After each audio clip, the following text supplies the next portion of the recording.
Olá, amigos da GoAir. Estamos recebendo aqui nos nossos estúdios em Moema este cronista com mais de 30 livros publicados. É uma grande referência na gastronomia. Já trabalhei com ele em outros veículos de comunicação. Ele vai contar um pouquinho da tua trajetória profissional, a sua paixão pela gastronomia. Estamos aqui com o jornalista José Antônio Dias Lopes, conhecido como Dias Lopes.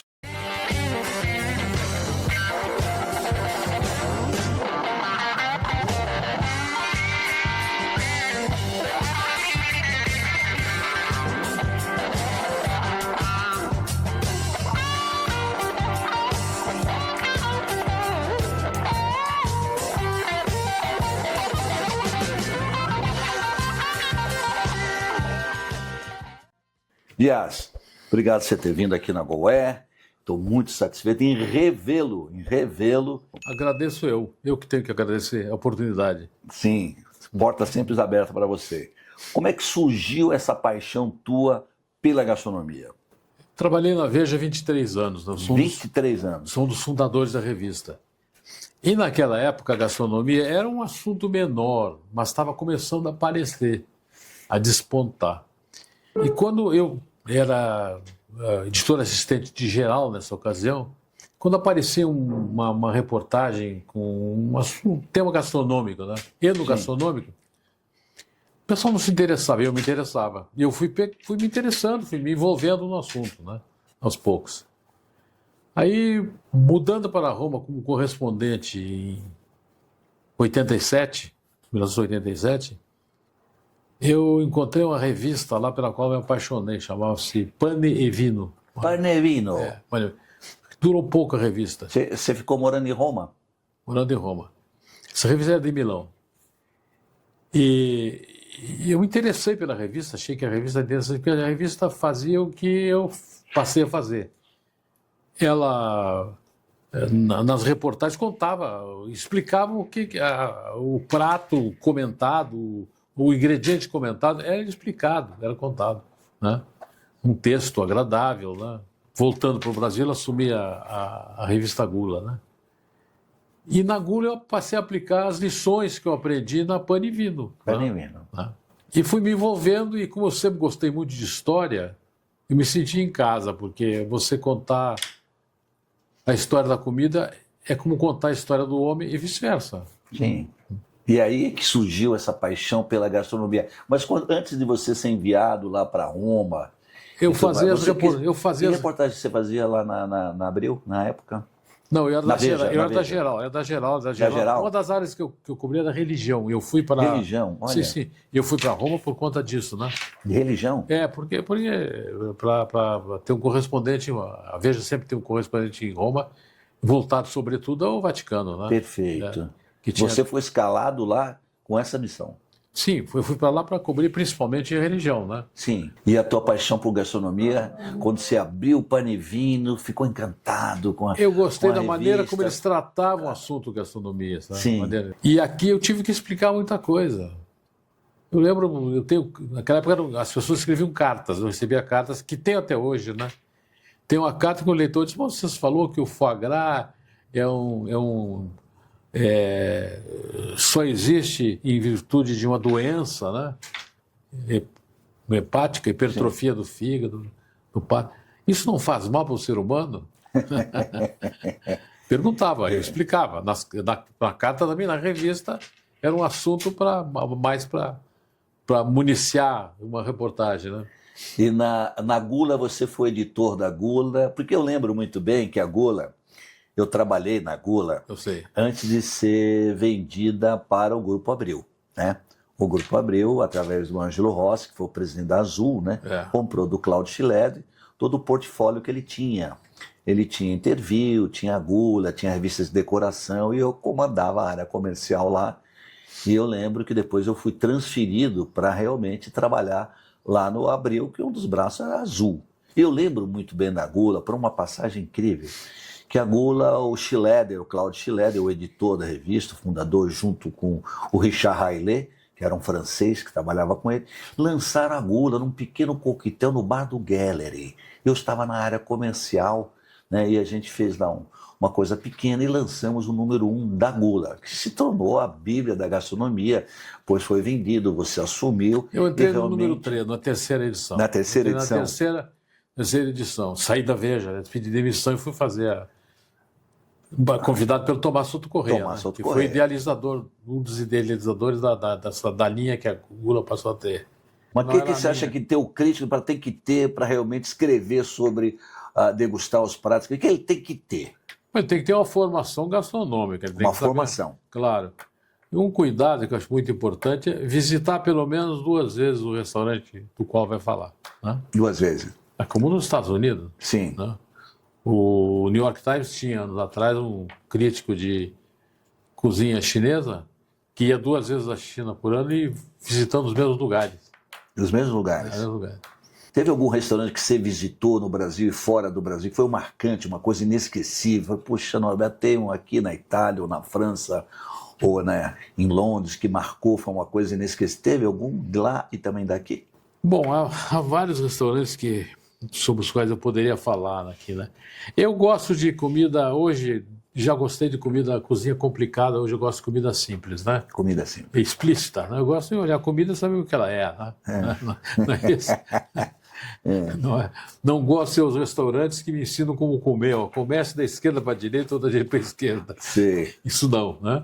Mas teve algum assim, restaurante inesquecível? Você ficou tanto tempo lá, 2 anos lá em Roma, tu teve algum restaurante que marcou tudo mais? Eu sempre gostei muito da cozinha romana, que é uma cozinha mais simples, né? É a cozinha básica, que tem pratos hoje que são internacionais, né? O carbonara, por exemplo, a matriciana, são romanos, né? Sim. Cacio e pepe, né? São romanos, né? São pratos romanos. Essa cozinha, sempre gostei muito dessa cozinha, né? E teve algum restaurante lá inesquecível que você ia lá para comer aquele prato naquele local? Tem um restaurante do qual eu gosto muito em Roma, que é o Piperno, que é judaico, mas não é kasher. Ele é um restaurante... É judaico, claro, não tem carne de porco, etc., mas os ingredientes não são tratados selecionados pelo rabino. O rabino não entra na escolha, né? E esse restaurante é um restaurante que eu recomendo até hoje. Piperno, em Roma. Fica no gueto, né? Os judeus têm vários restaurantes em Roma. Os judeus são muito importantes na cozinha de Roma, os judeus. Né? Olha isso. Roma tem uma cozinha judaica importantíssima. Né? E a cozinha da alcachofra frita, né? A alcachofra da Judéia, né? Essa é a cozinha, né? O símbolo máximo da cozinha é esse prato, né? Me fala um pouquinho dos teus livros. Você tem 30 livros publicados. Esses livros, eles versavam exatamente do quê? Me fala um pouquinho, conta aí um pouquinho desse teu lado. Os livros reúnem nos capítulos crônicas que eu escrevo. Crônicas? Sim, eu escrevo crônica. Se você me perguntar como eu classificaria o meu texto, eu classificaria com reportagens. O meu texto tem começo, meio e fim. Perfeito. Né? Com o sermão de padre, né? Sim. É a mesma coisa. O padre tem um começo, um meio e um fim, né? Um bom sermão. Me fala um pouquinho da cozinha paulistana. Paulista. Fala um pouquinho. Estranho o fato de São Paulo não ter nenhum restaurante típico paulista. Ó, é o seguinte, detalhe, eu sou um paulista voluntário, né? Sabe, Você é gaúcho. Eu estou há 56 anos aqui, eu sou voluntário, estou aqui porque eu quero estar, quero ser daqui. Você é gaúcho. Eu sou daqui, entendeu? Mas essa é a minha cidade, eu tenho família aqui. Fez tua vida aqui? Família, tudo, minha carreira toda aqui. Essa é a minha cidade adotiva, né? Sim. Claro, Dom Pedrito continua no meu coração. Dom Pedrito. Lá no Rio Grande do Sul. Mas, enfim. Me fala um pouquinho da gastronomia paulista, que você conhece tão bem. O bife, eu vou te falar um pouquinho sobre o bife à parmegiana. O bife à parmegiana, havia aqui em São Paulo uma cantina chamada 1060. 1060, conheci. Você conheceu? 1060, conheci. Eu não conheci. Então, essa cantina era de propriedade de uma senhora chamada Dona Nicoleta Tosi. Tá? Dona Nicoleta, que era uma napolitana. Ou napolitana ou dali da região em torno de Nápoles. Ela fez sucesso enorme com o prato que ela criou ali. Ela pegou a melanzana alla parmigiana, a berinjela parmigiana, sim, receita de Nápoles, tirou a berinjela e colocou carne. Olha. E criou o bife parmigiano. Há quem queira fazer uma associação do bife à parmegiana com o bife, a milanesa na Nápoles, que tem em Buenos Aires, mas é que isso é outra coisa. A história é outra. E essa milanesa na Nápoles, na verdade, era uma moda na época, o bife à milanesa, né? Empanar o bife era uma moda naquela época. E essa senhora seguiu a moda também aqui em São Paulo. E criou esse prato que hoje é um prato nacional brasileiro. Hoje eu encontrei em Manaus o bife à parmegiana. O bife à parmegiana. Só que hoje fazem bife à parmegiana com peixe, com frango, não sei. Isso é exatamente isso. Seus bens valiosos estão seguros? A Securo é uma empresa especializada em segurança que aluga caixas de diversos tamanhos no seu cofre interno em um bunker nas alturas. Aqui, seu acesso é exclusivo, preservando sua identidade e a confidencialidade dos seus bens. Alugue uma caixa-cofre em nosso bunker e proteja o que você tem de mais valioso. Securo, a segurança dos seus bens em sigilo. O Virada Paulista. Quem criou o Virada Paulista? Quem foi a pessoa que nasceu como? O Virado já tem os bandeirantes da história, né? Os bandeirantes. Carregava, né? Mas desses pratos, os pratos hoje mais clássicos daqui, você tem o capelete romanesca, né? Tinha. Capelete do Giovanni Bruno, né? Criou o Giovanni. Ele criou não, ele fez orientado por um cliente que foi à Itália e comeu aquele prato e... Trouxe a receita para ele. Falou para ele. Ele faz assim, assado, tal, ele foi lá e fez. Aqui, reproduziu lá da Itália e tal.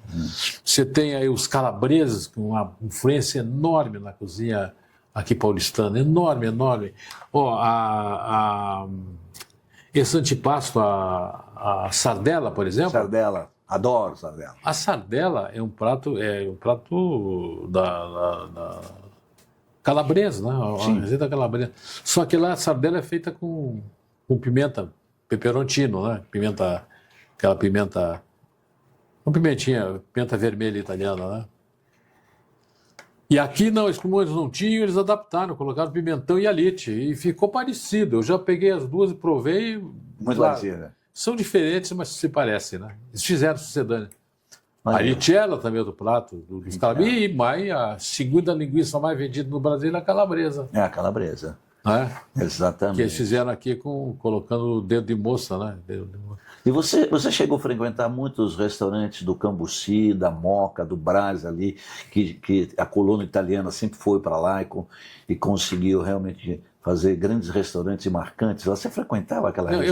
Eu cheguei aqui e me interessei muito por essa cozinha popular aí, simples e boa do povo, né? Sim. Do povo paulistano aqui.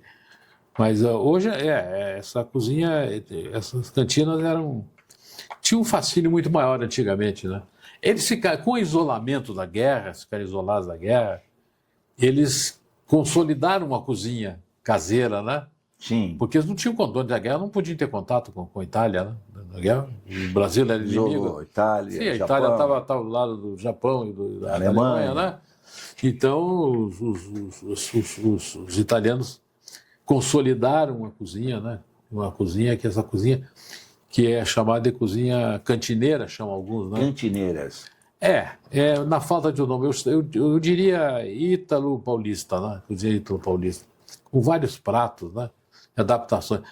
A pimenta calabresa não existe, sabe, né? Não existe? Não, a pimenta calabresa é pimenta de moça pisada e seca, inventada por eles. Olha isso, incrível. Mas esses restaurantes clássicos que tinha na região do Brás, você chegou a frequentar? Você ia numa cantina chamada Balila, na Rua do Gasômetro? Sim, eu fui. O que você ia comer lá? Era o frango capão, que era... Tinha o frango capão, né? Sim. Tinha o frango capão, né? Tinha o frango capão. E muita massa, eu gosto muito de pasta, né? De pasta. Sempre gostei de pasta. E a pizza boa ali do Brás era aquela famosa que até hoje é os castelões, né? Castelões, Sim. Você frequentava... Você conhece bem a história da pizza, né? Sim, você é um estudioso, tem vários livros publicados, tudo mais. A pizza eu tenho um pequeno problema com relação à pizza hoje, aqui de São Paulo. Os imigrantes chegaram em São Paulo, os imigrantes, sobretudo, do Sul, aqui é a colonização do Sul, do Sul da Itália, né? Tá. Eles chegaram aqui e começaram a fazer pizza. Em primeiro lugar, aumentaram o tamanho da pizza. Aumentar? Sim, a pizza na Itália... Era um brotinho? Um pouquinho mais, individual, né? Individual. Aumentaram. Por quê? Porque são muito comunitários. Né? Os italianos são, por temperamento, comunitário. E na situação que viviam, morando de cortiço, como moravam mal, né? Você sabe, né? Eles tinham que dividir aquilo com todos. Fazer uma pizza e vários comiam ao mesmo tempo. Né? Não tinha como fazer pizza individual. E outra atividade deles era vender pizza na rua. Eles vendiam pizza na rua, carregavam tambores. Olha isso. Tambores com carvão. Brasa, né? Carvão em brasa, né? E a pizza, e vendiam em pedaços. Vendiam Baixada do Glicério, vendiam por lá. Vendiam aqueles pedaços. Começaram assim. A primeira pizzaria é de 1910 aqui em São Paulo. É a segunda fora da Itália, né? É o que? Bruno? Não. É Santa Genoveva chamava-se. Santa Genoveva. Essa foi a primeira de 1910. Esse homem vendeu antes pizza na rua. Então, vendia e depois se estabeleceu ali. Foi a primeira da cidade. 1910. E a segunda, a primeira é de Nova York, 1906, né? E essa aí foi a primeira pizzaria do Brasil ali. Olha isso, incrível. Ali, e a pizza romana? Qual a diferença da napolitana para a romana? Você está falando daquela talho que é alta. Talho, isso. É uma pizza alta, já um pouco diferente, né? Mas por que não decolou? Por que não deu certo aqui no Brasil? E só a napolitana que realmente é. Agora apareceu algum lugar que vende essa pizza, né? Acho que a pizzaria da Moca acho que está fazendo essa pizza ao talho. Acho que eles estão fazendo esse tipo de pizza. Essa é uma pizza para ser guardada no balcão e vendida em pedaços, né? E as pessoas não gostam de comer isso, gostam de ser bem quentinha na mesa, né? Sim. Por que tem? Mas temos que promover, a gente tem que defender essa pizza paulistana. Coexistir como os americanos. A pizza americana não tem nada a ver com a outra. Você conhece a americana, né? Sim. Não. Come lá em pedaços na mão, sai andando e tudo mais. Não, e é diferente também, a massa meio dura. Pizza, eu já comi pizzas deliciosas em padaria. Qual que é o segredo? Isso é outra coisa. Que eles conseguem fazer pizzas tão boas em padarias. Esse é outro fenômeno, isso é paulistano também. Pizza de padaria, né? Pizza de padaria. Padaria que faz o que? Vende no triângulo. Isso.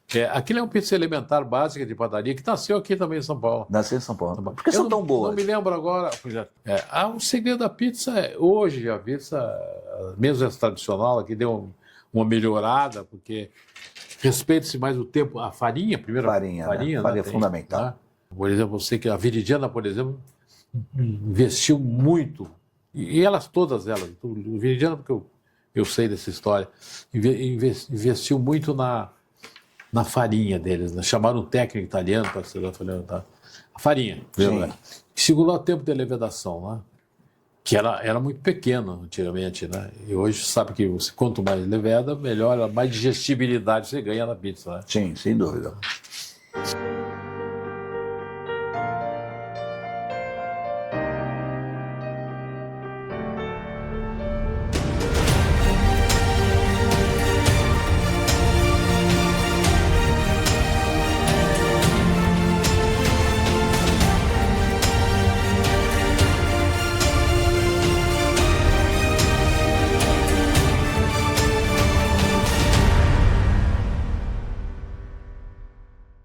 Me fala uma coisa, o que você viu as principais mudanças da gastronomia brasileira que você notou ao longo da sua jornada profissional? O que você viu de tanta mudança nesse período aí da tua trajetória profissional, já sendo um cronista, como você se define, gastronômico? O que você viu de grande? Em primeiro lugar, os chefes saíram da cozinha. Né? Saíram da cozinha. Saíram da cozinha, você não conhecia o chefe. O restaurante conhecia o dono, quando ele era o anfitrião, né? Sim. Né?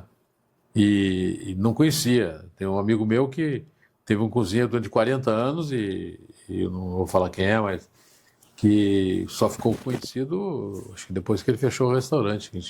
Quem era? Fala o nome dele aí, pô. Não, o Máximo, meu amigo Máximo. Que era... Máximo Ferrari. Não, aliás, o Máximo, é o Orconcuro. O Máximo é um campeão, né? Sim. O Máximo é um amigo e tal.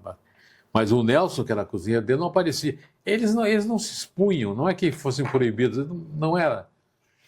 De repente, eles começaram a aparecer. Em segundo lugar, a qualificação, né? Se tem uma qualificação. Começou nos hotéis, né? Começou nos grandes hotéis, do Rio de Janeiro, principalmente, né? Chegada do Lohan.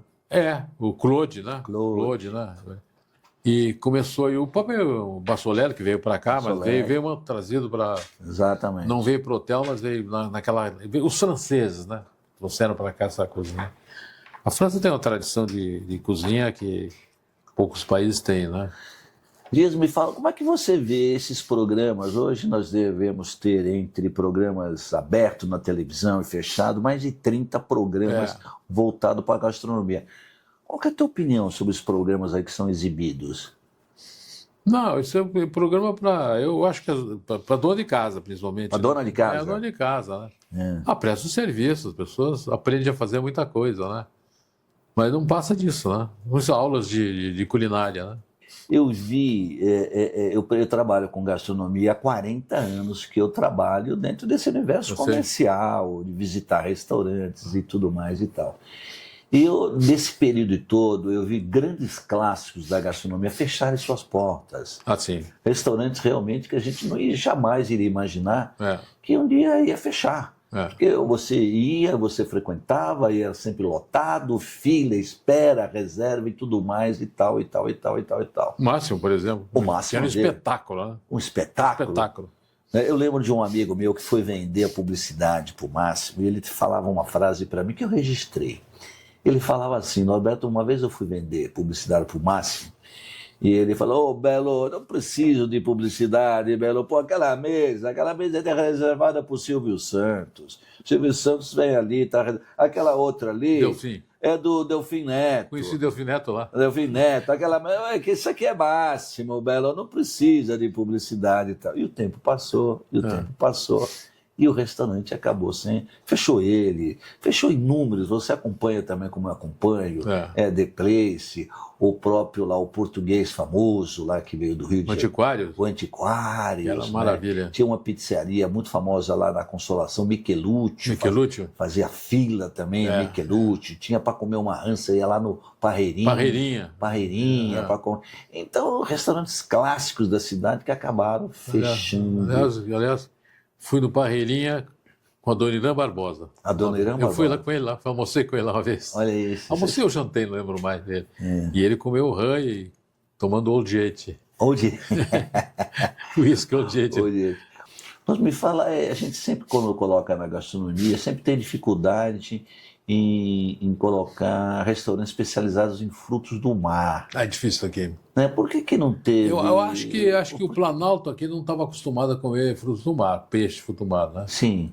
Mas a gente tem grandes restaurantes aqui, alguns Rufinos, por exemplo, um grande restaurante. Sim, sem dúvida. O Rufino, mas você não conta 5 na mão.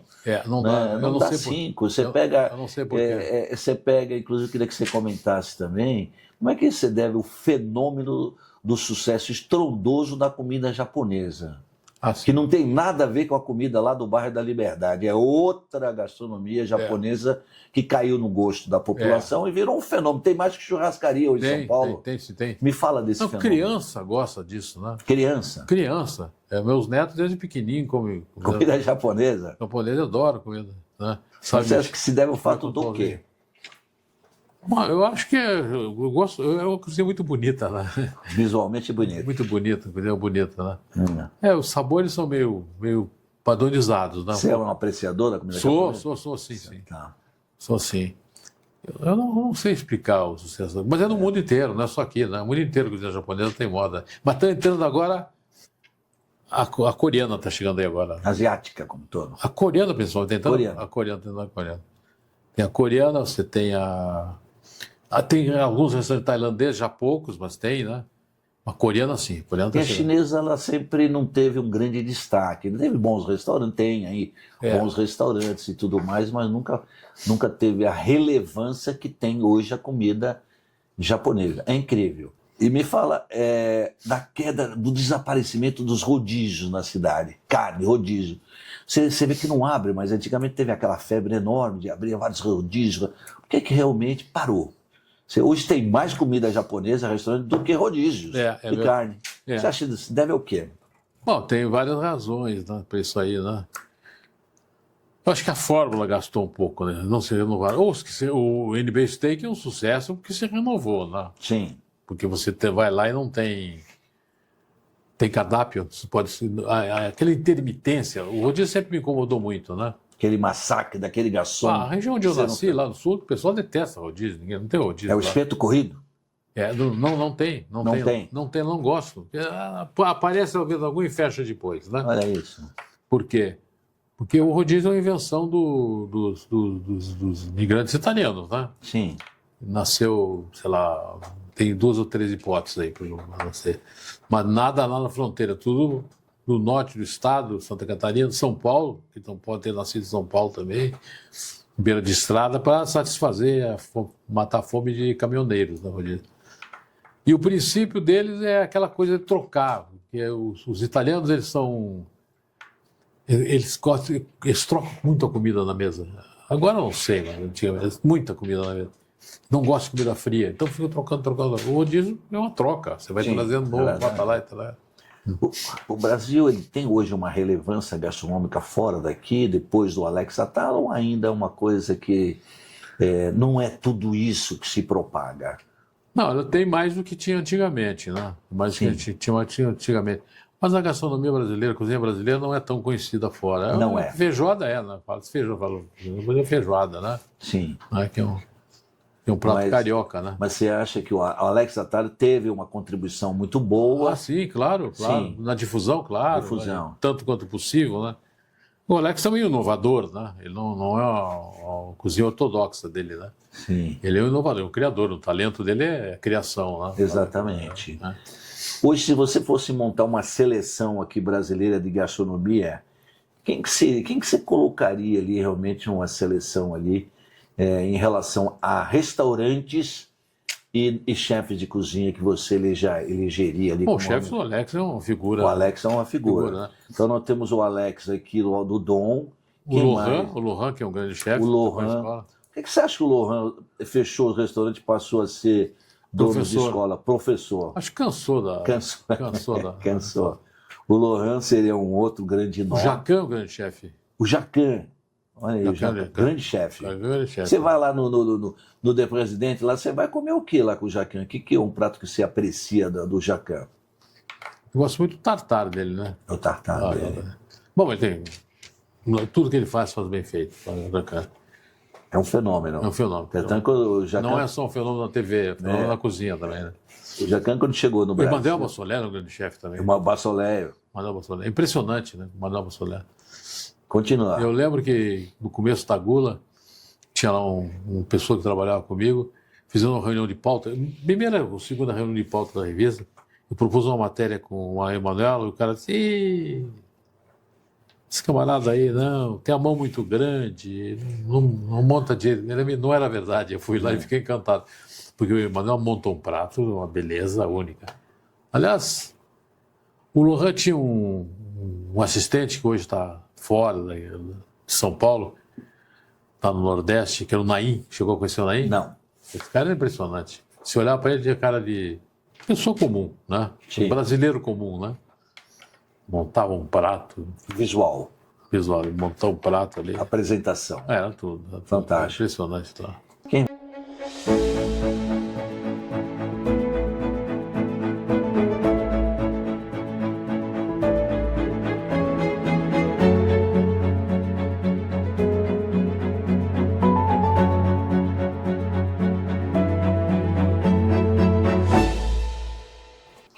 Você, para comer carne, você vai aonde? Bom, eu gosto da Figueira, da Rubaiá, gosto de lá, gosto bastante. O Silvio Lazzarini, eu gosto muito dele, lá do Varanda. O Arri, né, com o NB. O Arri, eu nunca fiz um bate-papo com ele, tá na hora de fazer. Ele tem uma boa história, horrível. Conheço. Já coloquei ele na capa da Goa Gastronomia, já foi capa, contou a história dele e tudo mais. Tem uma boa história, o Arri. E para você comer uma bela pasta, você que ficou tanto tempo lá em Roma... E tem toda... Onde é que se come uma bela massa, uma pasta em São Paulo? Bom, eu tenho outro chefe, que é um grande chefe, que é o Salvatore Ilói, né? Salvatore Ilói. E o Paulinho Barros, ali. Sim. Esses caras são craques nisso aí. Tá? Salvatore Ilói, bem lembrado. Tem meu amigo o Alencar, Zé Alencar, lá, que é impecável. O Alencar do Santo Colombo, o trenete. O trenete dele. Qual que é o trenete? Você quer aquele com camarão, com rúcula? E tem o pesto, eu gosto do pesto. Ele faz o pesto. E tem também as massas recheadas. Eles fazem uma massinha, um raviolizinho recheado, que é uma maravilha, como sempre lá. E alguma carne, eu sou carnívoro, né? E alguma carne também, faz um brasato que ele faz lá. Quando você sai um pouquinho assim fora, você vai lá para o Brás, para Moca, para outros... Você tem algum restaurante que você atravessa a cidade para comer aquele prato? Não tenho feito isso ultimamente, não. Não? Mas você fez lá atrás alguma coisa? Antigamente eu ia. Eu ia lá. Você ia lá na Vila Maria, lá para visitar o famoso lá do Rodrigo Oliveira, o Mocotó? Mocotó, sim, claro. O Mocotó é outro chefe. Tem esse é outro chefe. Rodrigo Oliveira. Rodrigo Oliveira. Deixa eu entrevistar ele aqui, Rodrigo Oliveira. Brasileiríssimo e grande chefe. Mocotó. Mocotó. Tem uma história muito boa também, pessoal. Ele e o pai dele, lá na Vila Medeiros. Mas faleceu agora, né? Faleceu. Construíram, que montaram. Ele montou. E de pasta, me fala um pouquinho. Você já falou de pasta, tudo mais. Você não falou do fazão. O fazão, o Diero faz coisas muito boas. O Diero? O Diero é muito bom. É bom. É difícil citar restaurante sem esquecer algum, viu? Lopes, me fala, no cenário internacional, você tem alguma tendência que você acha que a gente deve ficar de olho, que está chegando no Brasil e tudo mais? Que você percebe isso ou não? Essa cozinha asiática, em geral. Cozinha asiática. Asiática em geral. Aqui no Brasil tem um fenômeno recente, que é a cozinha coreana, que eu não conheço direito. Coreana. Agora coreana tinha um restaurante na Avenida Paulista, eu lembro, eu trabalhava na Interview na época, ficava no topo de um prédio lá. E era um restaurante que marcou época, comida coreana. Tem tailandesa também aí. Tailandesa, já fui, tem vários, muito bons em São Paulo. Muito bom em São Paulo. Então você acha que é por aí que está vindo algumas novidades? Aí? Asiática. Nós fomos fazer uma viagem, eu fui com o Dias Lopes, com um grupo de jornalistas, nós fomos para fazer uma matéria na Itália. Que era nós fomos convidados, foi a Salumeria. A Salumeria, que são os produtores de embutidos, de prosciutto de Parma, nós fomos visitar Modena, nós fomos para Bolonha, nós fomos para várias cidades onde tem os grandes fabricantes dos embutidos italianos. E a gente tinha todo um tour, tinha toda uma programação e nós fomos lá para conhecer o number one da cozinha mundial na época. Bottura, o Máximo Bottura. E você tem algum registro do que você comeu com o Máximo Bottura lá? Eu tenho anotado. Eu fiz uma entrevista com ele ali, na revista, né? Você fez? Eu fiz naquela ocasião, né? Tá. Peguei um par, depois liguei daqui, complementei e tal. Fiz uma entrevista. Eu tenho anotado isso, mas não lembro agora exatamente. Eu lembro que numa daquelas degustações que a gente ia visitar lá os fabricantes, e depois tinha toda uma mesa lá dos embutidos de frios e tudo mais para a gente degustar. E a gente foi lá no restaurante do Máximo, mas teve um prato que ele apresentou, também assim, não é um prato, mas eu fiquei encantado que eu registrei aquilo ali, que era um picolé de foie gras. Ah, sim. Famosíssimo dele, picolé de foie gras. É verdade. Eu fiquei com essa referência. É verdade. Que eu achei incrível. Aqui o sabor daquilo, que é uma coisa inesquecível, coisa única que o Máximo Bottura tem lá no restaurante dele em Modena. Que livro? Me fala um pouquinho do livro que você está lançando, que você acabou de lançar. Me fala um pouquinho desse livro e exatamente o conteúdo, qual que é Bom, esse aqui. Esse livro aqui. O que fala o livro? Eu fiz uma viagem, algum tempo atrás. Eu fui à Espanha e percorri o caminho imaginário do Dom Quixote. O caminho imaginário. Eu percorri. O Dom Quixote percorreu esse caminho no lombo do Rocinante, o cavalo magro, desengonçado. Eu, dentro de um automóvel, né? Foi com fotógrafo e tudo? Com fotógrafo, tem toda uma programação. E eu falo desse caminho misturando com o Dom Quixote, porque a comida, alguns pratos que estão mencionados no Dom Quixote, pelo Cervantes, né? Alguns pratos são preparados até hoje. Até hoje? São uns 4 atrás. São mencionados, são preparados até hoje. E a Castilla-La Mancha é um lugar onde, exceto para Toledo, que as pessoas vão a Toledo, né? Vão a Toledo. Ninguém vai lá, viu? Olha, aqui tem Toelhos e Quebrantos, isso aqui. Quanto tempo demorou essa viagem, Lopes? Uma semana. Uma semana foi rápido. Uma semana. E quantos lugares você visitou de restaurantes com os pratos, tipo, nessa caminhada? Lugares e agricultores também, porque lá tem um famoso alho roxo, de lá que é um espetáculo. Eles têm... Bom, tem o queijo manchego, né? Manchega, opa. Manchega de lá. Manteiga da Mancha. Você tem a berinjela de lá. Teve algum prato marcante lá que te surpreendeu? Esse cozido. Esse cogumelo ao alho. Esse aqui, cogumelo ao alho. Tem cogumelos também? Perdi estofada alla toledana. Olla podrida. Olha podrida. Isso aqui é um cozido. Isso aqui é uma maravilha. É um cozido. Olha aqui, é um cozido. Isso é uma maravilha. Olha isso aqui. E que cidade foi essa que você comeu esse cozido? Essa eu comi mais de um lugar, viu? Mais de um lugar. Mais de um lugar, porque... Joelhos quebrantes. Eles tinham restaurantes mais modernos, de cozinha moderna lá, influenciados pela cozinha lá do Adriá. Eu não fui a nenhum lá. Nenhum deles? Não, porque eu não interessava o Quixote, né? Sim. Contar do Quixote. E aí eu conto essa viagem toda e recapitulando trechos do Quixote, como uma reportagem, né? Sim. Na verdade, isso é uma reportagem, né? E você lançou ele há pouco tempo lá no Rubaiá, no Figueira Rubaiá? Dia 27 de março. No Rubaiá. E onde é que pode ser encontrado esse livro? Por enquanto... Os Delírios de Dom Quixote. É isso aqui? Opa! É isso, Os Delírios de Dom Quixote.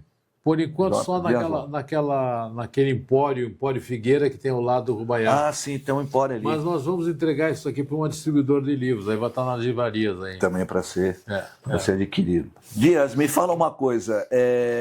Você, como trabalhou, foi editor da revista Gula, e na Gula sempre tinha um final ali de uma pergunta que foi marcante para mim, que eu sempre li ali, até para ver o final ali daquela página, que ele perguntava, né, se você estivesse de frente para um pelotão de fuzilamento, qual o último prato que você ia pedir para você comer? Que você queria comer, qual o último prato antes de você morrer, fechar os olhos? Eu acho que eu pediria um banquete, viu? Um banquete. O que tinha que ter esse banquete? Teria uma pasta e uma carne. Uma pasta e uma carne? Pasta e uma carne. Você ia ficar feliz. E uma carne. Me fala dessa frase, me conta um pouquinho dela, que você estava me falando que quem que criou essa frase na revista Gula, que era a última frase? Esteve aqui visitando o Fasano e o Rogério nos convidou para conhecer um personagem lá, um gastrônomo, jornalista, autor de guias de vinho, chamado Luigi Veronelli, professor Luigi Veronelli. E eu não sei por que razão perguntei para ele qual seria o último prato dele. Nunca tinha perguntado nada para ninguém. E ele me disse: isso aí o senhor tem que colocar na sua revista, na sessão para a sua revista. Eu coloquei a sugestão dele. Olha, ele colocou a sugestão dele. E as pessoas gostavam de responder. Amigos da GoAir, esse historiador conhece tudo de gastronomia, tem histórias incríveis. Veio aqui para falar um pouquinho dessas histórias todas deliciosas que ele acabou de relatar para nós. E eu estou aqui sugerindo, recomendando aqui esse livro incrível, que é Os Delírios de Dom Quixote. Dias Lopes, lenda viva, um cronista consagrado, mais de 30 livros publicados, que eu recomendo. Valeu, amigos, a gente se encontra pela cidade. Valeu, tchau. GoAir, eleita a maior grife editorial do Brasil com o melhor conteúdo de lifestyle e gastronomia para quem curte o lado bom da vida. Revista, portal, aplicativo e eventos com experiências exclusivas sobre moda, beleza, saúde, comportamento, gastronomia, turismo, automóveis, business, tecnologia, cultura e entretenimento. Acesse goair.com.br e nos siga nas redes sociais para descobrir uma nova GoAir. Positiva como sempre, relevante como nunca.